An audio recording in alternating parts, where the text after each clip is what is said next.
Exactly. Ladies and gentlemen, this is Jason Skywalker on another episode for you and yours too. And you know, I always go through the Caribbean diaspora to find the greatness there is, and it's all over. And once again, we found another gem, another diamond, another Wakanda, so that you can be inspired, be informed, and then move forward in progress.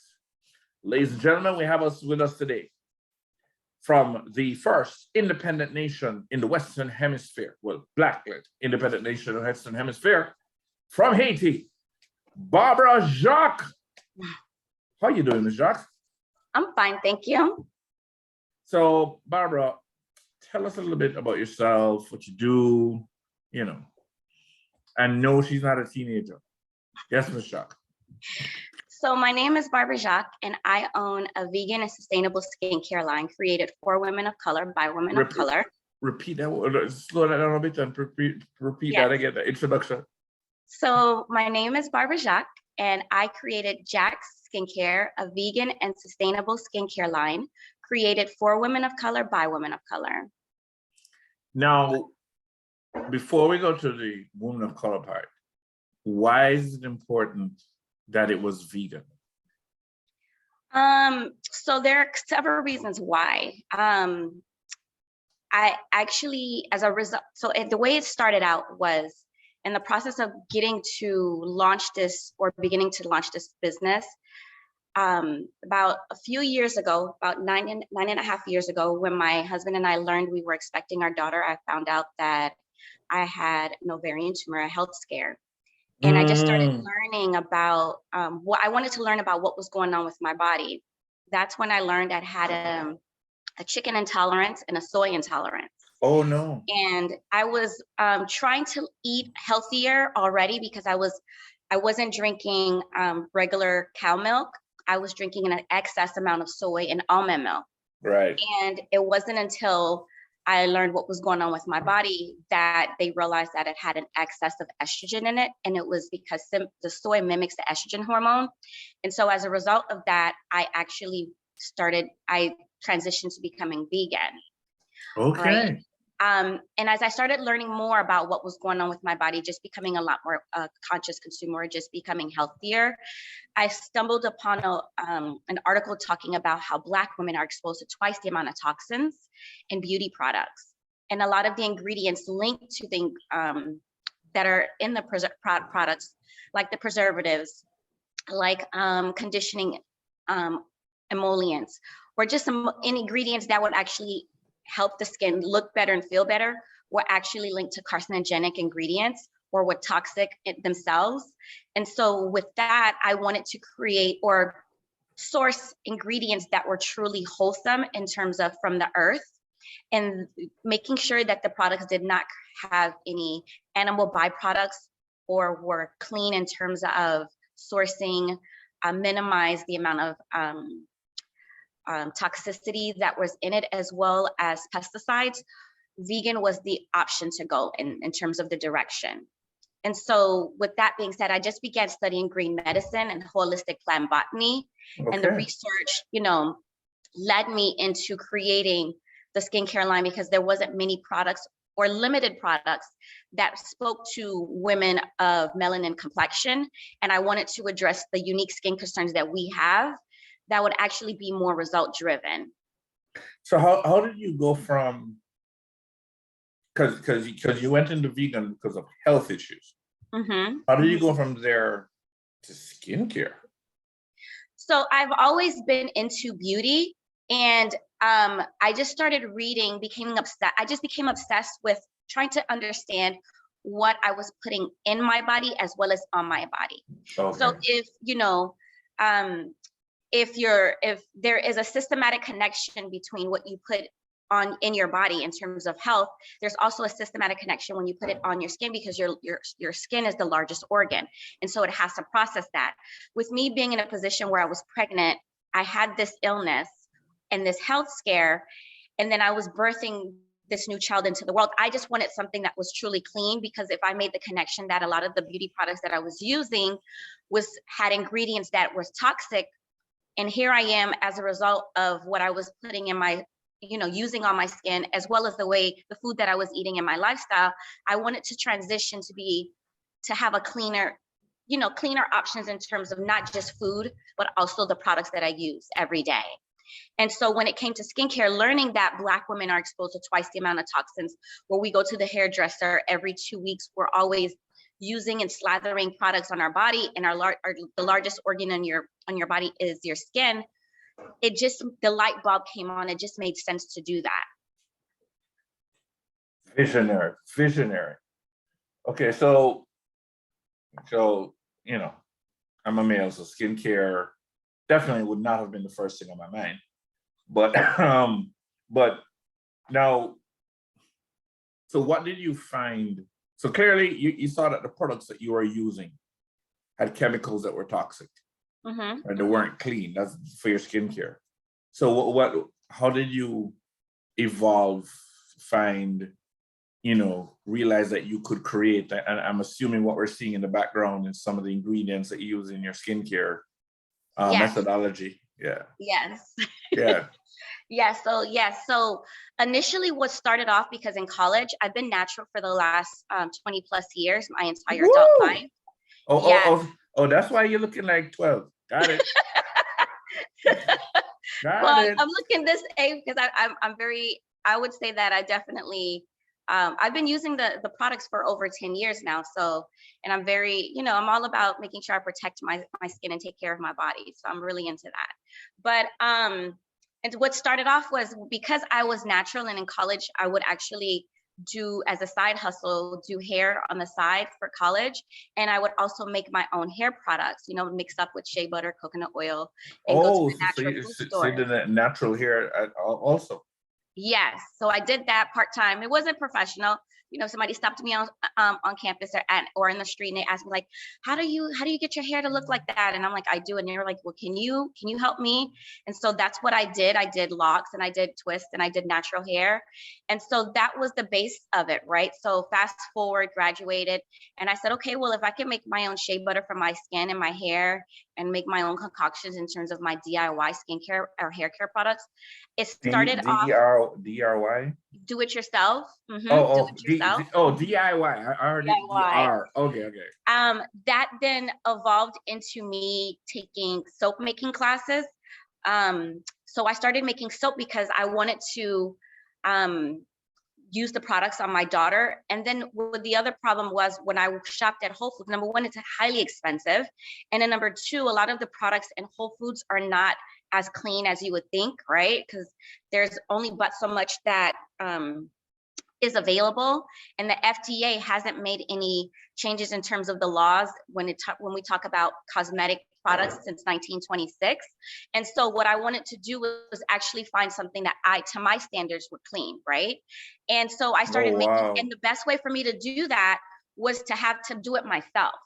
And it took months and months of me experimenting in my kitchen, learning about sourcing. The state of Florida actually has a large number of organic farms in the state, and then going to some of these farms and learning about what their products was, what their process was in terms of growing the ingredients, using pesticides. Some of them didn't. And then also using my family as like my focus group, because they would come over and they would say, why do you have all this soap in your kitchen? You mean guinea pigs? Yes, guinea pigs, yeah. But I would say even family from the Caribbean, whether you're not from the Caribbean or not, if they learn that you're doing something amazing that is helpful, they're going to come to you. So I would get calls and say, my niece is going through puberty, she's breaking out, can you help? My child has eczema, I see that you're making natural soaps, can you help? So that was a bit of the fuel and the motivation. And actually the challenges that I came across, because I wanted to help them, I wanted to help. Right. And so it went from that to then asking, well, do you have any other products? Do you have anything like a face lotion? Do you have body lotion? Okay. And then it evolved into the collection that we have now. So that's how it all started. That's absolutely beautiful. That's absolutely beautiful. All right. So how do you, so this industry, I guess I have two questions. One, how do you see yourself as a disruptor in this industry? Although it's kind of obvious, but you know, let's say it anyway for anybody. And then, what did you find coming into the industry? You know, are the barriers? What about people? You know, clients, like what you're coming with, people don't only hear. Like, how do you break through that? You know, and how do you? And then, like I said, how do you see yourself as a disruptor? Because it seems to be several areas. You know, I see myself as a disruptor in many ways. You know, the beauty industry looks a particular way, you know, and a particular beauty is idolized, or particular counterparts are seen as beautiful where we're seen as exotic in terms of Six any, foot, white, skinny, no curves. Yeah, yeah, annoying. you know, and you know, me being, and then majority of the products that we see on the market are actually owned by white men, you know, Mm-hmm. particularly products marketed towards the Black community, you know, and I, it's I found even, that I found that out. I had a friend of mine who met the guy that I forgot the hair product that has the red, green, and gold colors on it. mm-hmm, And she met him in Jamaica on the beach. mm-hmm, He's a white man. I'm like, what? mm-hmm. You would be surprised. A lot of the products marketed with Black women in terms of perms, in terms of lock products, products for your locks, Yes. products for your hair, products for natural products, skincare products, were predominantly owned by white men. And you know, we know that Black people spend the most, right? When it comes to, we're the largest consumer, but we make the least. And so that they will also tell you that we don't have buying power when we do, you know. Clearly we do, because Clearly we do. Clearly right. we do. And Sorry. you know, products, with me being a disruptor, number one, I don't look like the typical business owner, right? Mm. I'm a Black woman from the Mm-hmm. Caribbean. I'm a child of an immigrant, you know. Mm-hmm. And then I'm also creating products that are counter what the other products are saying. So I'm creating for us, by us, with us in mind. Mm. You know, it's not just a profit margin. Oftentimes you see Black women, Latin women, Asian women are used in the marketing, but we're used as profit margins, but we're not even being used when it comes to clinical research.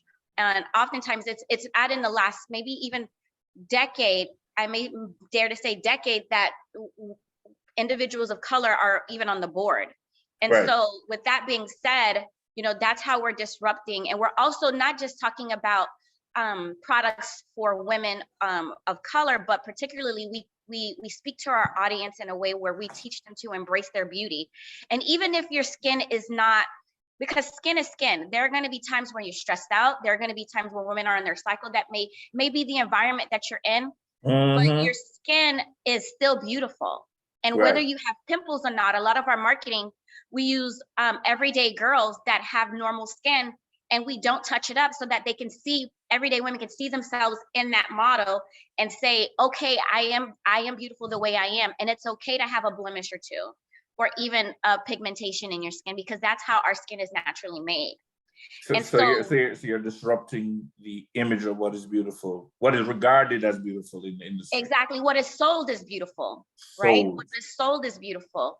right. Because when you go on the streets of South Florida, you go on the streets of any country, there's beauty everywhere, but Mm-hmm. it's not just beauty in the eye of the beholder, but you yourself have to see the beauty within yourself, right?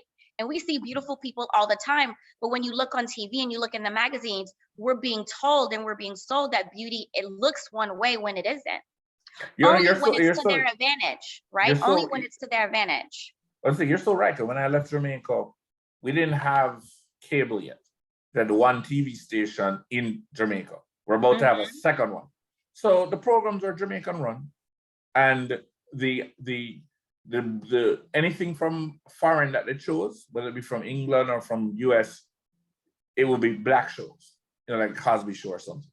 So my perspective of beauty was not what I saw when I landed in the US. Like, what is that? And I couldn't understand, because at this point in my life, I didn't realize until this moment, I had associated light almost with a sickness.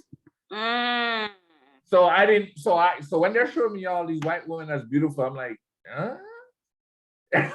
And then no, in the islands, most women, they're kind of around, you're not really seeing 5'8" and above. You're seeing like maybe between 5'2" and 5'6", and curves. So I'm just saying is you're so right, because when I saw the image that the industry was pushing, I couldn't relate. It took a long while for me to appreciate that. So you're right. And I would also say, Caribbean, particularly Black countries, you see yourself. I remember, I did grow up in Haiti as well, in addition to growing up in South Florida. And I remember the first time I went and I seen women that looked like me, that had natural hair, beautiful, big natural hair. I had family members that were different shades, from the darkest to the darkest to the lightest of the light. And being excited when I got at the airport and seeing a sea of Black people.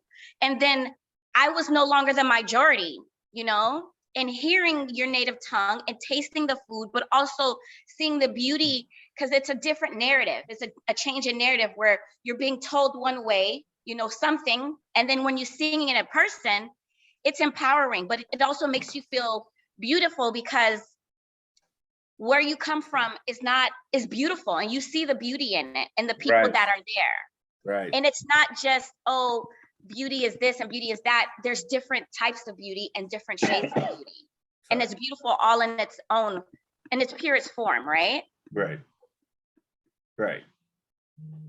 And so already you are bringing not just, as you said, from a Black perspective, but you also bring an international perspective into this industry that's not normally open to it.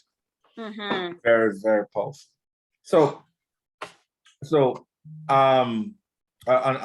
on that note, so you say you've been doing this for over 20 years, but is there a story? Oh, not 20, not 20, just a little over, like 9.5, not 20, not that.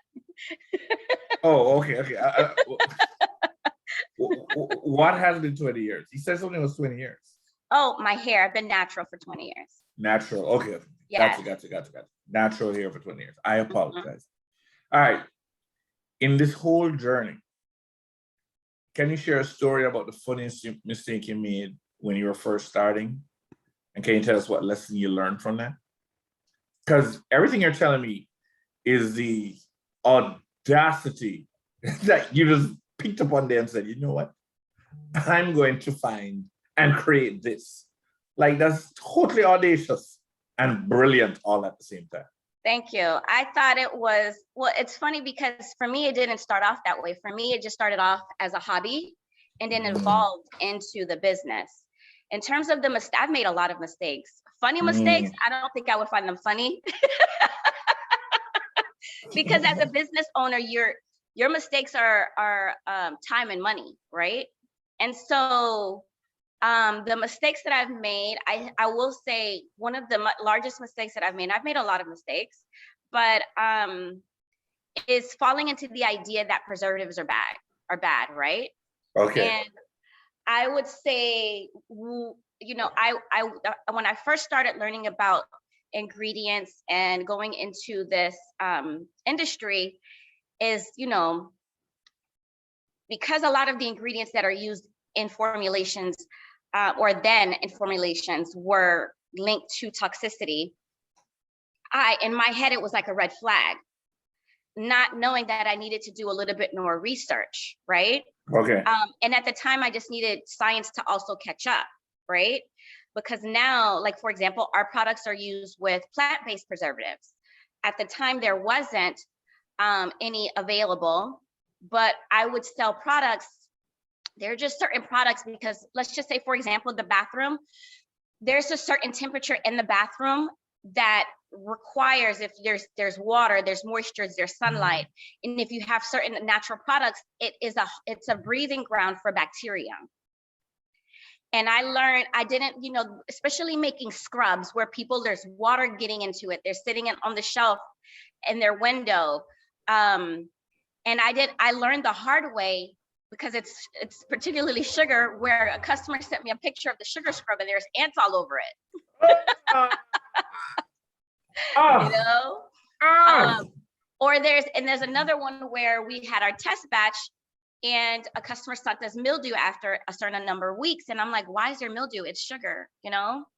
And so those are the mistakes that I've made and I've learned the hard way, that, you know, and I'm like, why is there ants? And she's like, I don't know. And I'm like, it's sugar, duh, you know? So, you know, you have to, there are little mistakes things that you learn along the way. Let me see. There was one event that I did about 3 years ago in New York, and I can laugh at it now, but it was horrible for me. And I planned this event because this was the year I think I did like five national events, and some was by myself, some was with staff. But I flew to New York because I had 2 events in New York days apart, and I shipped over my products, and I booked at Airbnb. Normally I would stay downtown New York, but I was like, you know, I'm feeling New York and it's a vibe. So let me venture into one of the boroughs. Ooh. No. Because she said no, because I'm, you know, I'm used to having a car. I used to catch the bus in my, you know, my adolescent years, but New York is it's literally the concrete jungle. So, and I would have to say, thank God for family members, you know, But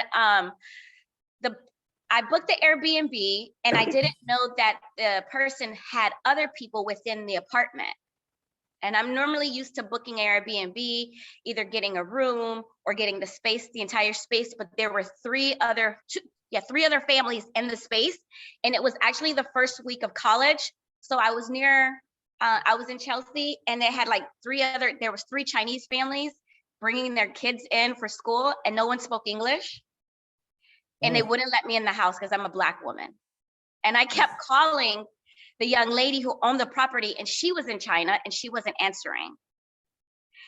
And I was, when I tell you I was frustrated. Oh no. I was frustrated because I'm like, this is the apartment. Why are these people in here? And did she triple book it? And I just didn't understand. I sat outside for like hours on the phone with Airbnb. That was one of the issues. I finally got in. She had me in the kitchen. She converted a room into the kitchen. So I was in the kitchen as my bedroom. That was one, okay? Number 2, my box did not come in. Oh no. My box did not come in. It actually came days after the conference. So then I had to ask my husband to overnight just a few products for the display. Oh no. Yep. Then what else happened? When I got there to the event, the first event, I left my banner at the Airbnb. Wow. And it was less than an hour, and I left because the box had all my display, and the only thing that I carried with me on the airplane was the banner. When I got back there, I forgot that I didn't have a table cover or any marketing material. So thank God for the grace of kindness, because other vendors they brought extra stuff, so they let me use it.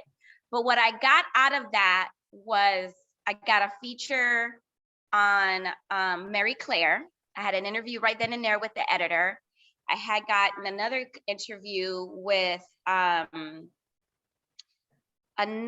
I think it was Allure, noticed me, just several other media publications. So it made up for it. And that was probably one of the funny. I cried on the way on the subway. And that's when I realized New Yorkers don't care, because I was crying with my box, right? Because I didn't, like, it was crazy. But I was crying home and I had to catch like 2 subways back to my Airbnb. But that was a lesson learned. That was definitely a lesson learned. Wow. That's intense. Tell me something. It was intense. The sugar and the ants client, were you able to keep her? Is she still your client? She's still my client. And it's funny because I met her at an event and she became a lifelong client, like doing vending here in South Florida. And she said, I love it so much, but she was like, I just needed to tell you this because I want to still use your products. And so that's just part of the process. You get feedback and you just grow and evolve and you do better as a business owner. No, it says a lot about you that after the the aunt, she still stayed. So that means in many areas you wowed her anyway, which is absolutely excellent. I think I'm gonna go, sightsee the boroughs. So listen, we all need a little help along the way, along your journey, and you talk about going into the promised land. You just went in there with no guides, like jumped in. Do you have any mentors that inspired you, or you have any stories of you and a mentor or anything like that? Yes. So very early on, I remember when the light bulb came on when I wanted to quit my full-time job. Mm-hmm. And the beauty industry is very unique. And, being in South Florida, there's a particular kind of beauty here where it's very pharmaceutical, and my brand isn't pharmaceutical. And also my background is communications. And so I didn't know or have any connections in the beauty industry or know where to start. I knew that I had something, but I didn't know. I knew I needed help in terms of what I wanted to do and what my long-term goals were. And so one of the organizations that I reached out to or went looking on was score.org. Score.org? Mm-hmm, score.org. And I found two mentors, one in sales and then one who was a very interesting character.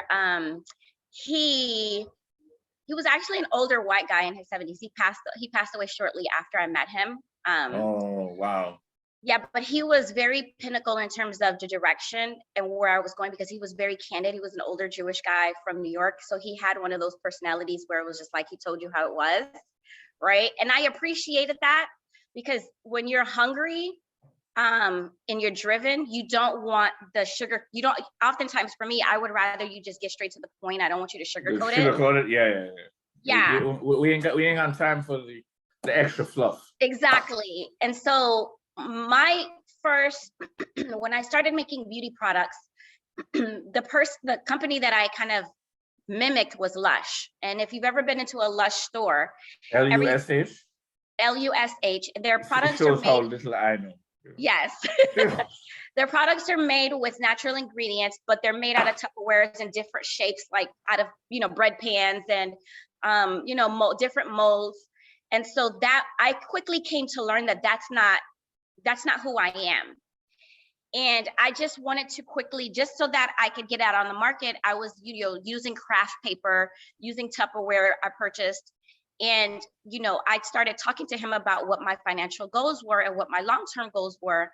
And he listened. And I didn't know his history, and he told me, he actually worked for Estee Lauder for a few years.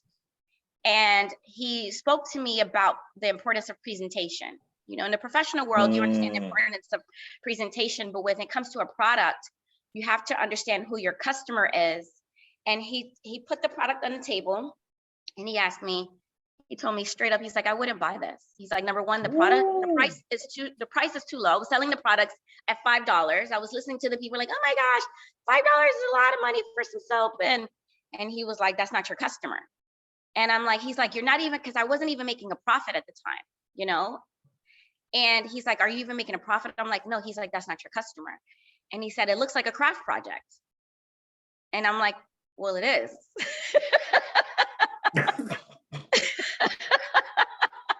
And he's like, but I'm not going to buy it from you. He's like, I wouldn't even buy it from my wife because it looks like something you made.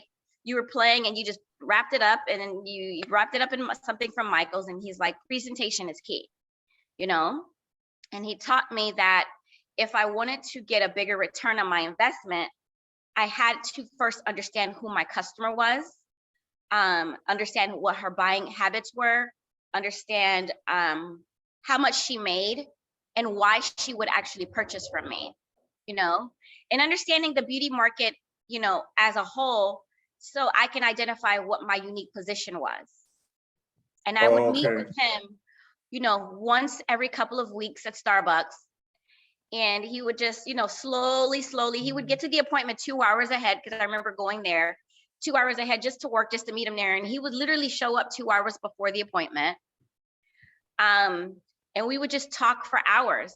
And that was one of the mentors that really stood out and made an impression on me in terms of understanding who my demographic is, my target audience, and their buying habits and why they purchase, and owning my story. He was one that definitely that still holds a little place in my heart. Yeah. And that's excellent. And how exactly did you meet him? On score.org. So score.org is an organization. There's different chapters here in South Florida where it's a resource for businesses, small businesses. So they have everything from accounting, sales, marketing, any and everything, starting your business, selling your business, finding a mentor. And I found 2 mentors, like I said, one in sales. The sales mentor wasn't even in beauty. He was actually a small business owner himself who did IT and real estate. And then the other one was, he was just an entrepreneur, a businessman who did a little bit of everything. And initially, this is why you have to be mindful and have an open heart and open mind, because when I first received their bio, I couldn't make the connection. And I went in there, oh my gosh, these guys are not even in beauty. How are they going to help me? But I left with a wealth of information, and he actually helped transform my business in terms of the strategy that they allowed me to create. They kept me on top of my toes, because I had goals, and I wanted to make sure that whatever we worked on that week before, I had something to bring back to them to show that this was the efforts that I put in, and this is the result of the efforts that I put in. And so score.org was a very great resource, and it's free. All of it is free. A lot of the mentors are basically retired business owners that are located here in South Florida to help you flourish and grow and get to the next level. Wow. Mm-hmm. I gotta check that out. And even though that resource, I have to be honest with you, when it comes to South Florida, I'm not used to anything that helps the small guy. So this is actually excellent. Okay. So in today's industry, being disruptive is usually a positive adjective, and it's normally where innovators really go out there. Steve Jobs, Madam CJ Walker, all of these amazing disruptors that change the industry. Is there any situation where the industry, can you give me an example where the industry, being a disruptor in the industry, is positive, and when disrupting the industry is not so positive? And share examples of what you come up with. Okay, one of the things, there's always barriers and gatekeepers and individuals that don't see the value, or may even see you as a threat, right? Very early on, I didn't learn the importance of owning my story and owning my voice, because I didn't know who I was as an entrepreneur very early on. And so walking into spaces where people know who you are, right? Because they see you, they're either threatened or they just want to break you down. Because I didn't realize at the time going into the industry, because, initially, like I said, I started off as a hobby for me. And going into this industry, I just was in there saying, hey, I have these products for us. Let me help. And they're just like, sit down. Ooh. Ooh. And so you have to work twice as hard, not even sometimes twice, 4 times, 5 times as hard, just to get in the doors where people they're given the access immediately. Okay. Where you've worked hard and invested in the product, the formulation, the packaging, and then you have some Joe Schmo that are printing labels from their house, and they're given the shelf space before you, just because there's credibility in the color of their skin, right? Cut it white. And let's also talk about funding, right? As a Black woman, so I'm in the process of trying to raise capital. we only raise about 1%, but we know that in the last 5 years, Black women have been the largest demographic to start businesses that are successful. But with only 1% of us have been able to raise capital, with, I believe it's only about 20 Black women that have only raised $1 million, Wow. right? Maybe even 25, I think. The number's slowly going up. And then in terms of what you're doing, I'm quite sure it's much more than 1% of the buying audience is Black women.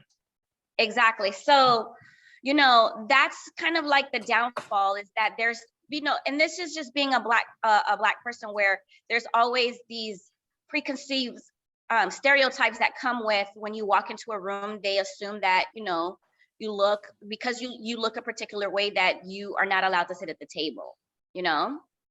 The advantage is, because I look at this is also my superpower, right? You know, because it's like when I open my mouth, particularly when I'm on the phone, they see me in person, they're like, oh my gosh, you're Black. Yes, I am Black. And my name is Barbara. How can I help you? You know, move over. So, oh, that's right. Oh, they probably look at your name, think you're a white woman when they look at, oh, wow, Barbara, because Barbara and Jacques. They're probably thinking of getting somebody from Paris, like, yeah. I don't know about that part.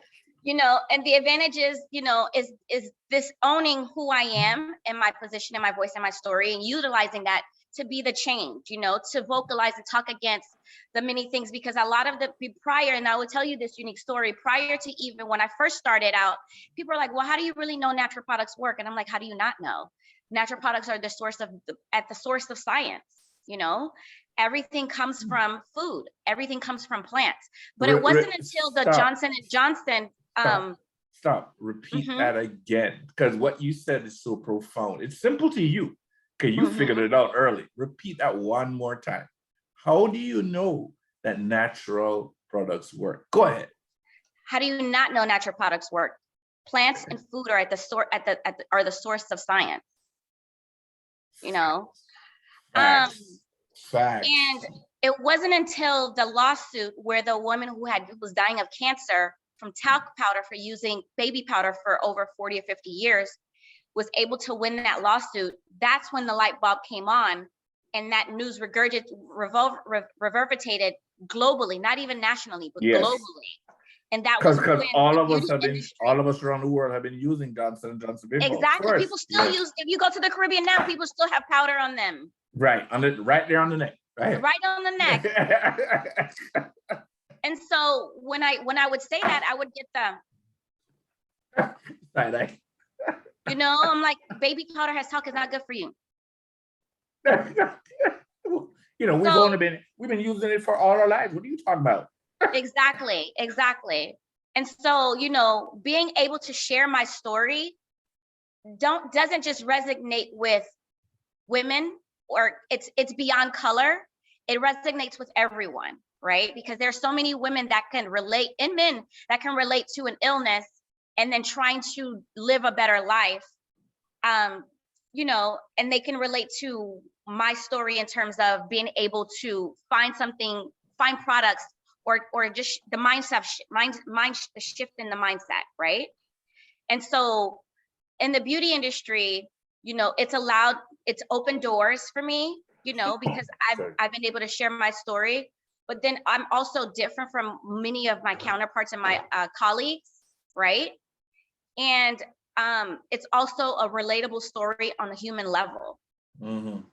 So yeah, I think that is how, you know, those are the unique positionings in terms of the walls and the barriers that we have that I fight daily, that people don't know about. And then some of the ones that, you know, as a result of hearing my story and seeing the legacy that I'm creating, and also the messaging that I speak, is able to, you know, to help open these doors and be a part of the change. Exactly.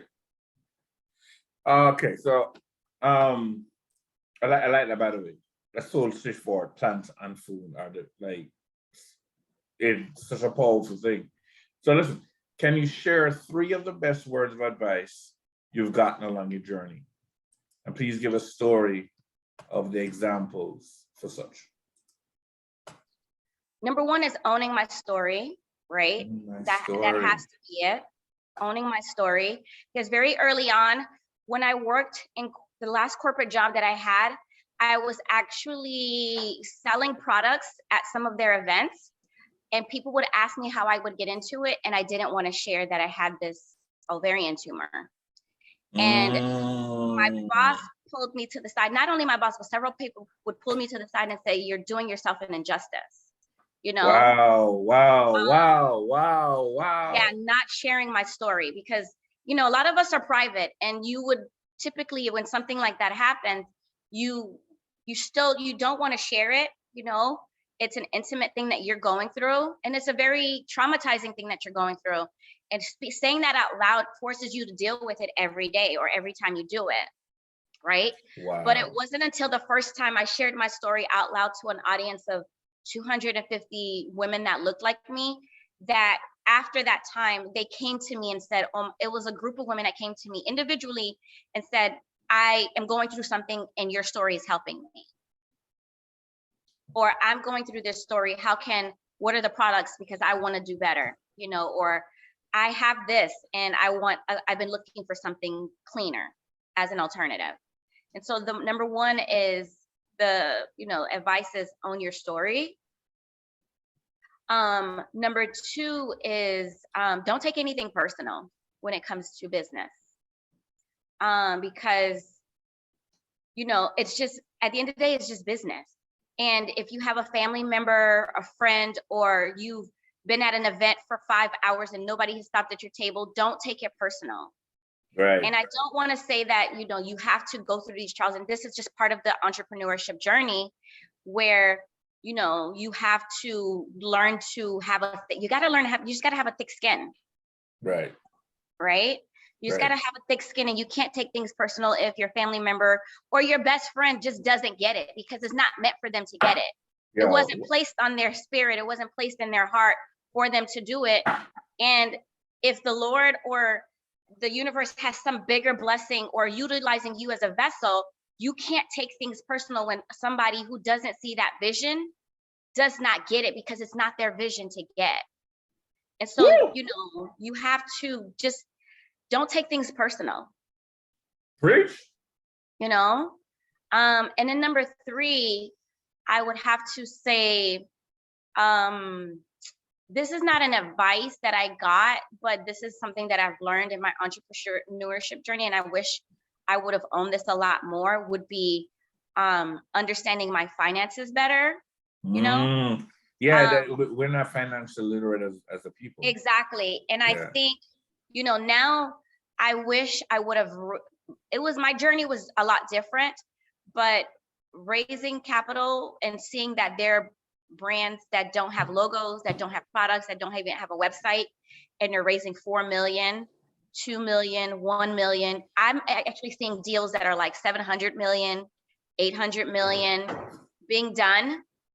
I would say, if you don't know your finances, get a partner or a silent partner or somebody on your team that understands finances, because that's a game changer in your business.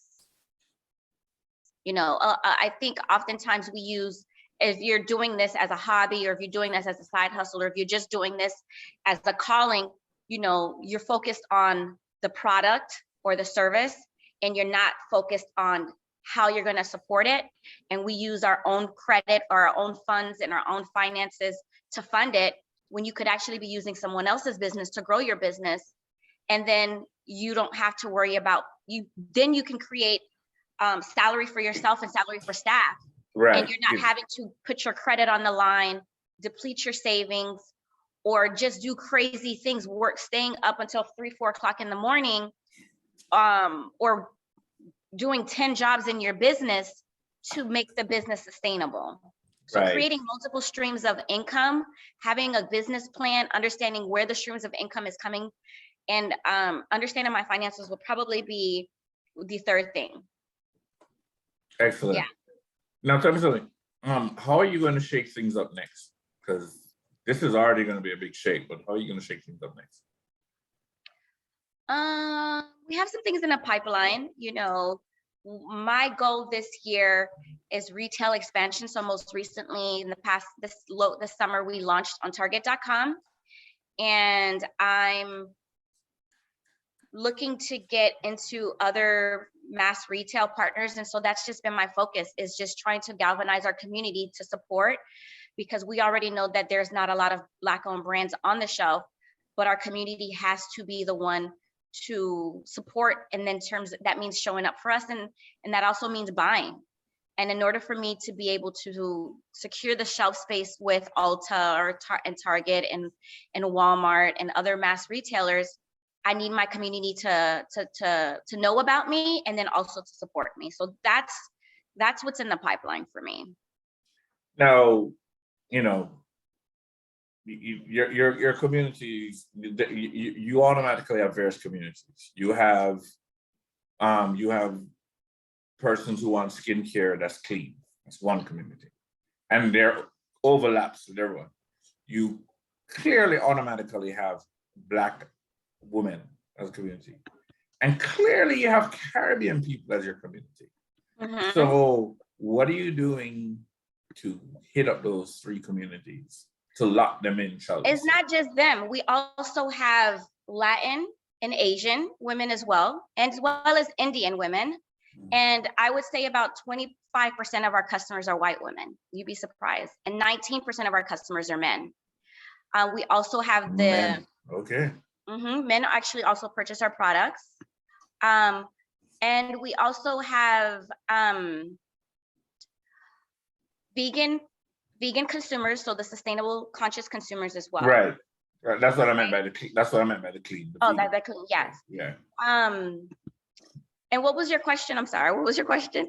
So I was curious how you go, because that entire is not a monolith. That's a very diverse base. How do you go about getting each of them? A lot of our marketing efforts are social media. We run ads, and then now that COVID is slowly starting to, well, we're open now, basically, right? There's no other way to say it. We're open. The country's open back up. And in-person events, we do. But I would have to say right now, and then also our newsletters.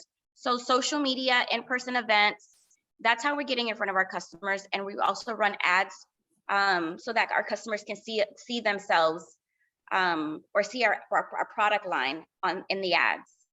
Sounds good. That's excellent. Okay. So the next question. So in your opinion, and you kind of mentioned some of this, but only more honing this. What are the biggest challenges faced by women disruptors that aren't typically faced by your male counterparts? Just being a woman is one of them that I could possibly think of, right? And the reason why I say that is because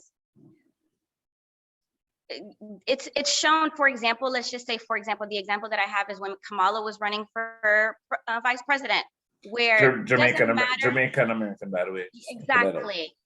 It doesn't matter how qualified you are, how much of a track record you may have, they're always going to disqualify you and speak over you, or just, or just not take you serious. I can't tell you how many fights I've had on social media with people in Capitol. Like people who you're not even on her brain wavelength, and you out here disrespecting her, talk about like she's stupid or something. Like, what? And that's the thing, just like I told you earlier, just being a Black woman and taking up space makes people uncomfortable. And being educated makes people uncomfortable. Being well-spoken, it makes people uncomfortable. Being on top of your stuff makes people uncomfortable. That's one of the challenges that you have, where, just being a Black woman is a problem for people. And so that is one. What else is there? Repeat the question one more time. Let me see. As a female disruptor, what are some of the challenges you face that typically a male disruptors don't face?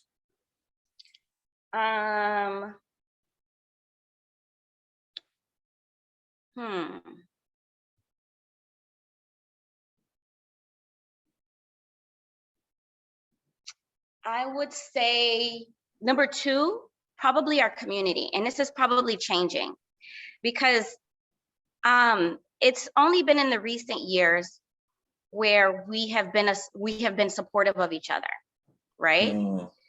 And I'm not saying that this is just a challenge for men, but I would say in the Black community where we would actually support another before we would support us. Right. Right. Yes. And I don't know if that's a question of credibility, but go ahead. I was about to say now 600 years of being told that we are not the ideal. Yes. You know, so, you know, where you may have a product or a service, and because, you know, they don't know who you are, right? They don't trust it. Or maybe they may have some internal thing going on and they may just look right past you. So that is a challenge. Oftentimes, but let a white man show up with the same thing, something even less than your product, not even anywhere as good as your product. But it's white man bringing it. What do they call it? Kaepernick said, white man approval. Yeah. You know, and so that's one of the challenges in terms of, and I would also say what comes to mind is the Lean In book, right? Where she talks about when you are in a room. Lean In book? Yes, Lean In, and I'll let you know who the author is. I remember reading a book and I was actually, somebody suggested that I read this book because by Sheryl Sandberg, right? And it's an encouragement book for women to assert themselves, because oftentimes women are conditioned, or little girls are conditioned to fall back, right? And whether a man is right or wrong, or he doesn't know something, he's going to be assertive about how he speaks about it. Right. And we as women do not lean in to the conversation. We typically lean back out of it. Got you. And so when you do lean in, however, you're assertive or have attributes that's associated with being a boss, you're being called the B word. You're being called mean, right? Right. You're being called aggressive.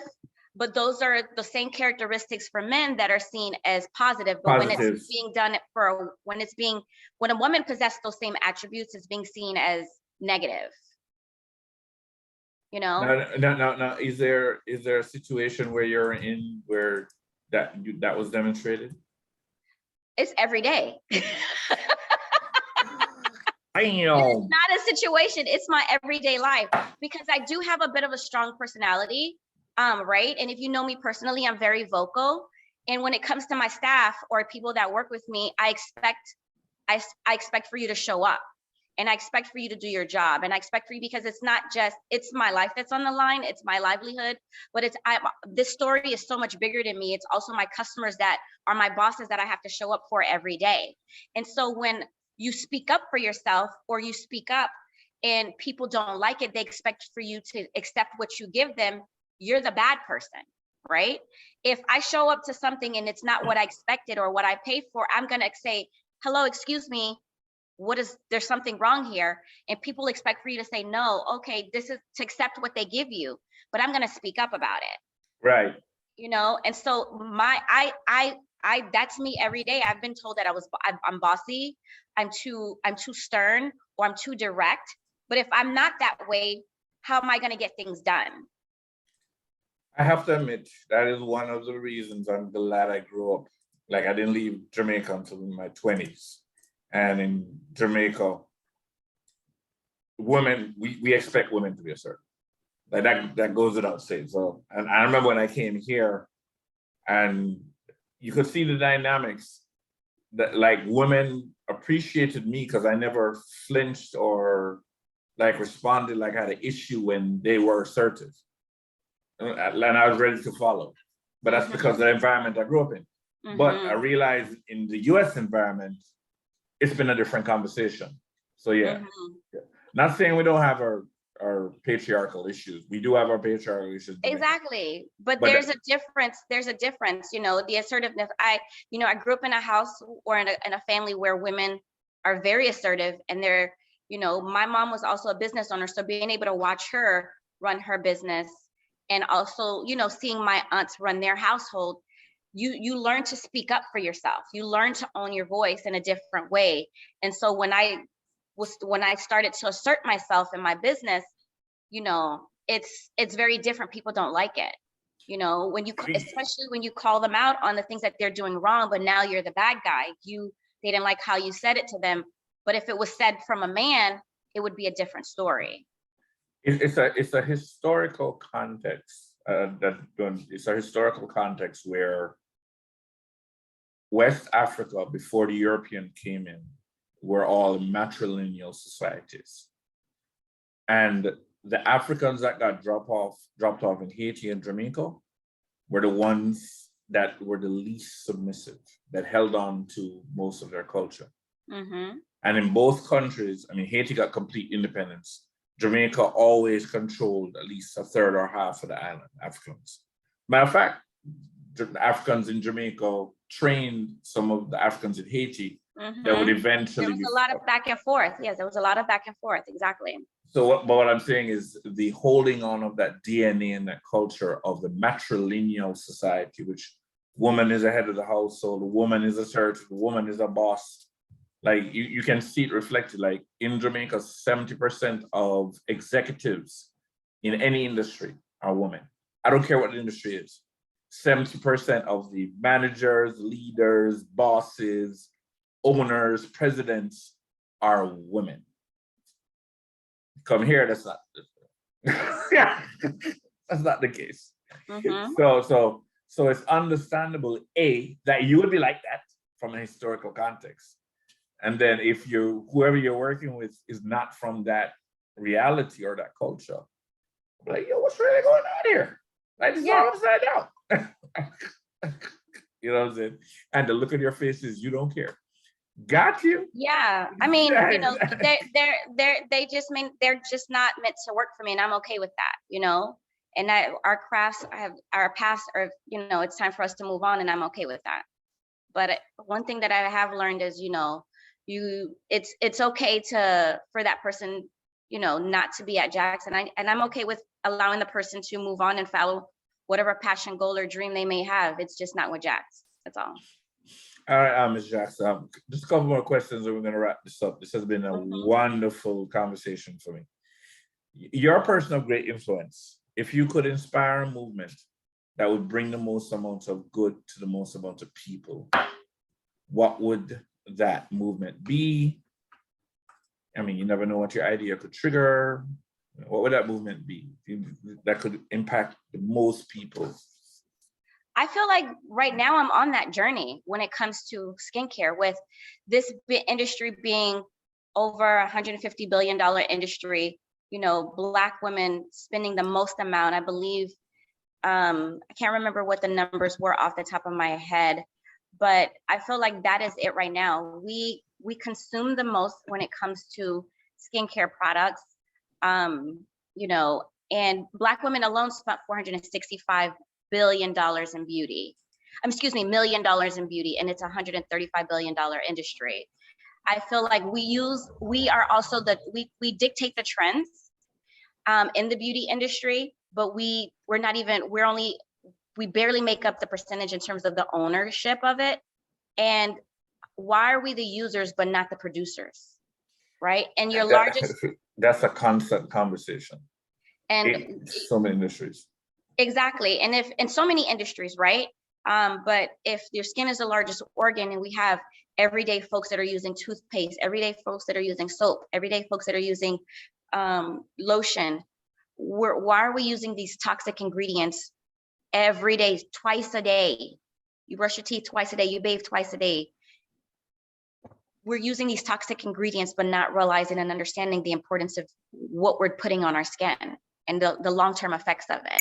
And so I feel like right now that is what I'm on, the journey of it, and I feel like if we can talk about it more, not just on a national level, on a global level, we can go back to creating more holistic products that are more nourishing, because we're using these products on the elderly, we're using these products on newborn babies, but we don't understand what we're using and why we're using it only because it's available and that it's cost and it's cheap.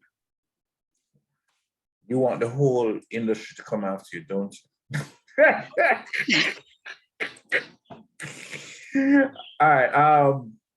Can you give us your favorite life lesson quote, and can you share how that was relevant to you in your life? A life lesson quote.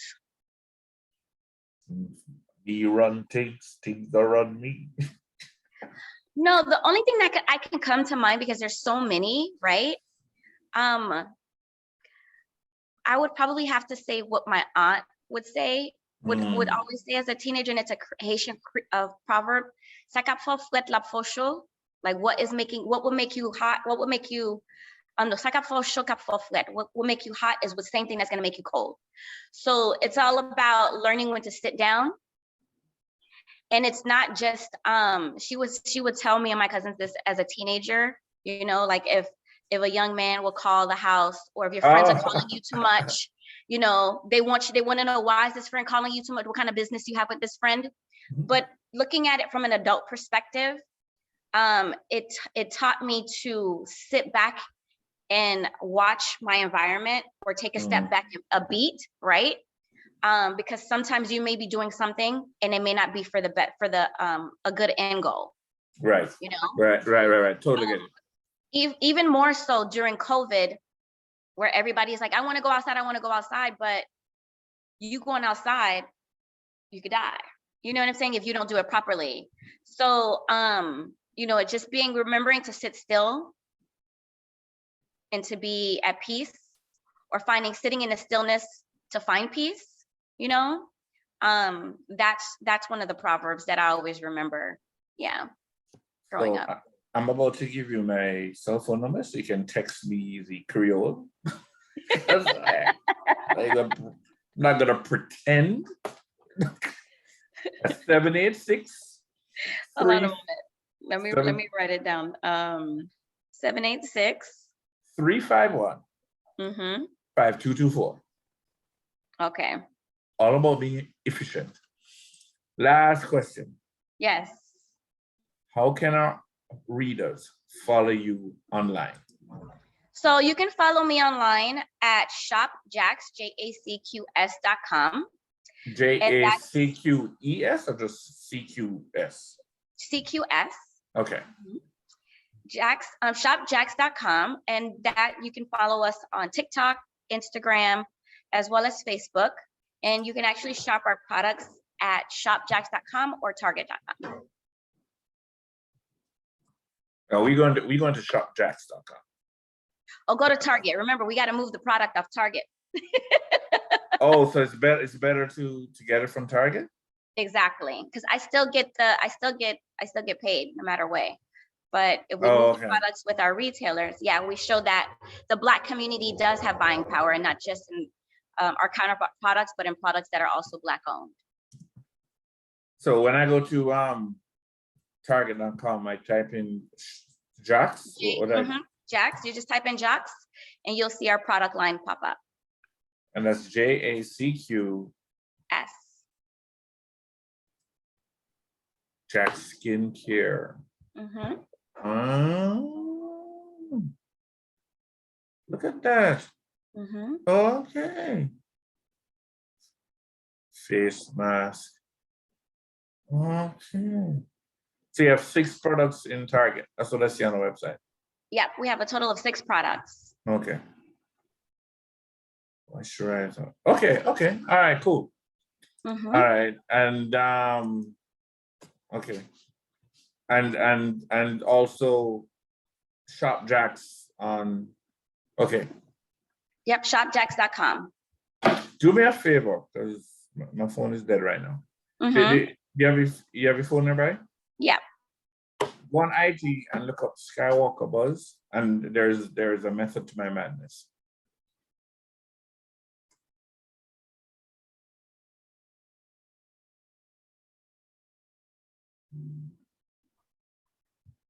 You should see something that looks like what's in my background. Yeah. If you wouldn't mind either messaging me or following me or something. The reason I asked you that is because I want, through that entity, I have a lot of access to the Caribbean community in Georgia. Mm-hmm.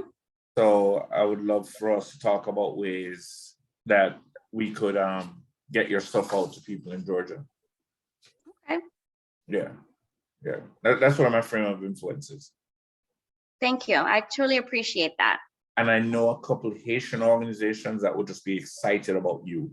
Mm. So then, they would, like, there's the Haitian Georgia Chamber of Commerce. And I know they'll be like, what? And she's Haitian? What? Like, that kind of vibe, and be like running you down just off of the cuff that one of their community has this great product and they want to tell everybody. Yes. So they work with Skywalker Bus, so I connect you, you know what I'm saying? Yes. I mean, I may be in Georgia the last week of April. There's a conference up there. So let me know. I'll let you know if I'm going to be able to make it. I can probably connect with the natural hair show. Mm-hmm. Mm-hmm. Oh, I was going to mention that. All right, yeah, I know about that. All right, cool. All right, so we're gonna wrap up the interview here.